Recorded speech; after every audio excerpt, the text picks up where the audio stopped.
ఒక బాధాకరమైన సంఘటన, చాలా బాధేస్తుంది. నిన్నటి నుంచి కూడా నేను చూశాను. ఇది ఒక కంపెనీ సరైన నిర్ణయాలు తీసుకోకపోతే ఏం జరుగుతుందో ఇది ఒక ఉదాహరణ.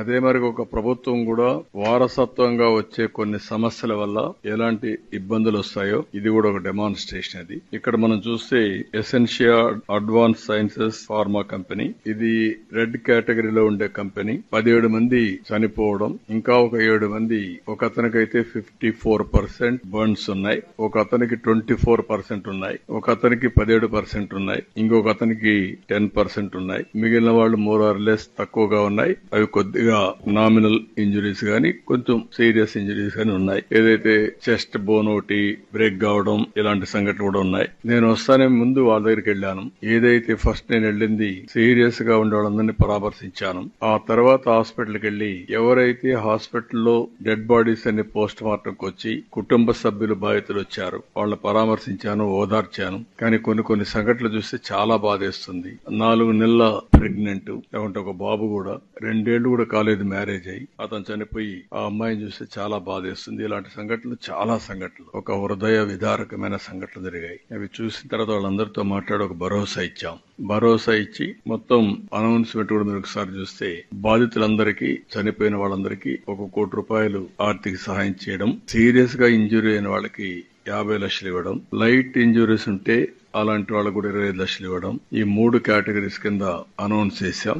ఈ రోజే ఎవరైతే చనిపోయారో వాళ్ళందరికీ చెక్కులు కూడా డిస్ట్రిబ్యూట్ చేస్తారు. మిగిలిన వాళ్ళు కూడా ఇమీడియట్ గా డిస్ట్రిబ్యూట్ చేయమని ఆదేశాలు ఇచ్చాను. అవి కూడా ఇమీడియట్ గా ఇస్తాం. అయితే మనం ఆర్థిక సహాయం చేయొచ్చు గాని కుటుంబాలు తేలేం. ఆ కుటుంబానికి ఎవరైతే ఆధారంగా ఉంటారో, ఎవరైతే ఆ కుటుంబానికి ఒక సెక్యూరిటీగా ఉంటారో వాళ్ళు మనం తేలేం. అది జీవితాంతం తీరని లోటు. ఈ రోజు నేను చూశాను ఇండస్ట్రీలో ఉండే అవకతవకలు కూడా, వాళ్ళకుండే ఇబ్బందులు కూడా. ఒక అతను ఇండస్ట్రీ పెట్టాడు, అతనుకుండే ఆర్థిక ఇబ్బందుల్లో గాని వాళ్ళకుండే దీంట్లో ఇంకొక పార్ట్నర్ తెచ్చుకున్నారు. ఆ పార్ట్నర్ వచ్చి ఇప్పుడు మనం చూస్తే ఇద్దరు ఫస్ట్ యాదగిరెడ్డి పెట్టాడు, తర్వాత డక్కన్ క్రానికల్స్ వచ్చారు, డక్కన్ కెమికల్స్ వచ్చారు. డక్కన్ కెమికల్ వచ్చిన ఇద్దరిలో గొడవలు వచ్చాయి. వాళ్ళ గొడవలు కూడా దీనికి రిఫ్లెక్ట్ అయ్యే పరిస్థితి వచ్చింది. ఈ రోజు ఇంత సీరియస్ ఇష్యూ జరిగిన తర్వాత, ఇంతమంది చనిపోయిన తర్వాత ప్రమోటర్ ఎవరైతే ఫ్యాక్టరీ పెట్టాడో ఈ should have come. That is responsibility, fundamental duty. రాకుండా ఎక్కువ ప్లాంట్ మేనేజర్ కి అప్పచెప్పేసి వెళ్ళిపోయే పరిస్థితికి వచ్చాడు. ఇంతవరకు మా అడ్మినిస్ట్రేషన్ కూడా టచ్ లేక రాలేదు. అది కరెక్ట్ అప్రోచ్ కాదు. నాకు ఇండస్ట్రీస్ రావాలి, అదే మరిగా ఇండస్ట్రీస్ ని గౌరవిస్తాం. మీరు కూడా బాధ్యత తీసుకోవాలి. బాధ్యత తీసుకోకుండా టేక్ ఇట్ ఫర్ గ్రాంటెడ్, మేము పెట్టుబడి పెట్టాం, మా ఇష్ట ప్రకారం చేస్తాం అంటే కుదరదు. ఆ విషయం గుర్తుపెట్టుకోవాల్సిన హెచ్చరిస్తున్నా. ఈ రిపోర్ట్ వచ్చిన తర్వాత ఎవరు తప్పు చేసినా వాళ్ళని వదిలిపెట్టాం. Will punish them, no question of compromise on that. Even officers ఎవరైతే ఉన్నారో వీళ్ళు పీరియాడికల్ గా వచ్చినటువంటి ఫైండింగ్స్ ఇచ్చారా, ఇస్తే యాక్షన్ తీసుకున్నారా, మళ్ళీ ఎందుకు వీళ్ళు రివ్యూ చేయలేకపోయారు, all lapses will study and then will take action. Firm action తీసుకుంటే తప్ప ఇక్కడ ఇవన్నీ కూడా ఫుల్ స్టాప్ పెట్టలేం. I want to go very clearly. నేను ఒకసారి అప్పీల్ చేస్తున్నా ఆల్ ఇండస్ట్రియలిస్టులకి, మీరు కూడా ఈ రెడ్ కేటగిరీలో ఉండే ఇండస్ట్రీస్ అన్ని మీరు జాగ్రత్తలు తీసుకోవాలి. మాకు కూడా గవర్నమెంట్ గానీ ప్రజలకు గానీ ఇండస్ట్రీ రావాలి, ఎంప్లాయ్మెంట్ కావాలి, వెల్త్ క్రియేట్ చేయాలి. అదే సమయంలో ప్రజల సేఫ్టీ కూడా ఈక్వల్ ఇంపార్టెన్స్ ఇవ్వాలి. అందుకే ఆల్ ఇండస్ట్రియలిస్ట్ ని ఈ మీటింగ్ ద్వారా నేను పిలిపిస్తున్నా. ఇమ్మీడియట్ గా మీరు సేఫ్టీ మెజర్స్ అన్ని మీరు ఇంటర్నల్ ఆడిట్ చేయండి. ఇంటర్నల్ ఆడిట్ చేసుకుని తద్వారా మీరు ఏమేం చేయాలో ప్రికాషన్స్ తీసుకోండి. మేము కూడా డిపార్ట్మెంట్స్ కి అందరికి ఆదేశాలు ఇచ్చాను.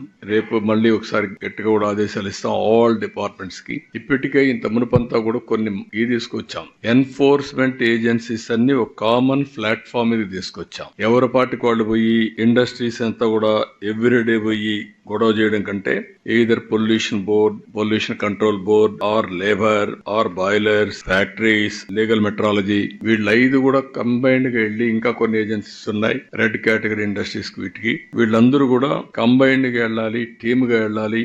అది కూడా సిస్టమ్ డ్రివన్ సెలక్షన్. వీళ్ళు చేయడానికి వీలు లేదు. ఆ రోజు మేము పెట్టింది అవి కూడా అనలైజ్ చేయమన్నాను ఇండస్ట్రీస్ మినిస్టర్ సెక్రటరీని. ఒక సిస్టమ్ లోనే వస్తుంది, ఎవరు అడిగే పని లేదు. వాళ్ళు పోయి చెక్ చేస్తారు. చెక్ చేసిన తర్వాత రిపోర్ట్ ఇస్తారు 24 hours లో. అవి కంపైల్ చేసి మళ్ళా సిస్టమ్ లో పెట్టాలి. అది పెట్టిన తర్వాత ర్యాండమ్ కింద మళ్ళీ అవసరమైతే ఒక ఆడిట్ చేస్తాం వేరే పార్టీని పంపించి, వీళ్ళు కాకుండా. అలాంటి చేసి ఇండస్ట్రియలిస్ట్ కి ఎవరికి ఇబ్బంది ఉండకూడదు. అదే సమయంలో వీళ్ళు ఎక్కువ డబ్బులు సంపాదించాలి తగ్గించాలి అనే ఉద్దేశంతో అసలు సేఫ్టీ మెషర్స్ ఫాలో కాకపోతే మాత్రం చాలా ప్రమాదం వస్తుంది. అందుకే ఈ సంఘటన ఒక ఆధారంగా తీసుకుని ఒక ఎంక్వైరీ కమిటీని ఇస్తున్నాను, high level committee. They will go through total scrutiny. ఈ ఇండస్ట్రీలో ఏమేం జరిగింది, ఏమేమి ల్యాప్సెస్ ఉన్నాయి. 119 ఇన్సిడెంట్ జరిగాయి, 120 మంది చనిపోయారు. దీంట్లో మేజర్ ఇన్సిడెంట్స్ కూడా కొన్ని ఇటీవల కాలంలో జరిగినట్టు ఉన్నాయి. ఆ మేజర్ ఇన్సిడెంట్స్ మీరు చూసినప్పుడు ఏదైతే 20లో ఎల్జీ పాలిమర్స్ జరిగింది, అందులో 12 మంది చనిపోయారు. 20 మళ్ళీ హిందుస్థాన్ షిప్ యార్డ్ లో జరిగింది, అందులో కూడా 11 మంది చనిపోయారు. లారస్ లో కూడా ఒక యాక్సిడెంట్ జరిగింది. అదైనాక ఇప్పుడు జరిగిన ఒక ఇన్సిడెంట్ జరిగింది. ఇవి కాకుండా 2-3 అయితే కంటిన్యూగా జరుగుతున్నాయి. మీరు చూస్తే జేఎస్పీసీలో స్మైలాక్స్ ల్యాబ్స్ లో 2 చనిపోవడం, అది కూడా December 27, 2019. విజయశ్రీ ఆర్గానిక్స్ లో 1 చనిపోవడం. ఎవ్రీ 3 నెలలకు అట్లా 2020 May 7న 12 మంది చనిపోవడం పాలిమర్ లో. 2020 June 30 పరవాడలో బెంజిన్ గ్యాస్ లీక్ అయ్యి 2 చనిపోవడం. 2020 July 13 పరవాడ జేఎన్పీసీసీలో అగ్ని ప్రమాదం వచ్చి 1 చనిపోవడం. అదే మరి 2020 August 1 హిందుస్థాన్ షిప్ యార్డ్ లో 11 మంది. September 21 అభిజిత్ ఫెర్రోస్ లో gas leak. 21 December 29 రామ్కే ఫార్మాసిటీలో toxic gas leak అయ్యి 2 చనిపోవడం. 21 December 25 పరవాడ ఫార్మా కంపెనీలో గ్యాస్ లీక్ అయ్యి 2 చనిపోవడం. ఇలాంటివి కంటిన్యూగా మీరు చూస్తే ఎవ్రీ 3 నెలలకు ఒకసారి యాక్సిడెంట్ జరుగుతున్నాయి. దానిపైన ఇచ్చిన కమిటీ కూడా ఎల్జీ పాలిమర్స్ అయిన తర్వాత కమిటీ వేయడం, దానిపైన ఆ కమిటీ వేశారు కానీ యాక్షన్స్ అన్ని నామమాత్రంగా ఒక జీవో ఇష్యూ చేసి వదిలేయడం, అంటే నిరంతరం జరుగుతా ఉంటే దీన్ని ఫుల్ స్టాప్ పెట్టలేకపోయారు. ఇప్పుడు ఎట్టి పరిస్థితుల్లో ఫుల్ స్టాప్ పెడతాం. ఆల్ ఇండస్ట్రీస్ చెప్తున్నా నేను క్లియర్ గా, you must have a SOP. చాలా క్లియర్ గా మీరు రెడ్ జోన్ ఇండస్ట్రీస్ అన్ని ఫోకస్ చేయాల్సిన బాధ్యత మీ మీద ఉంది.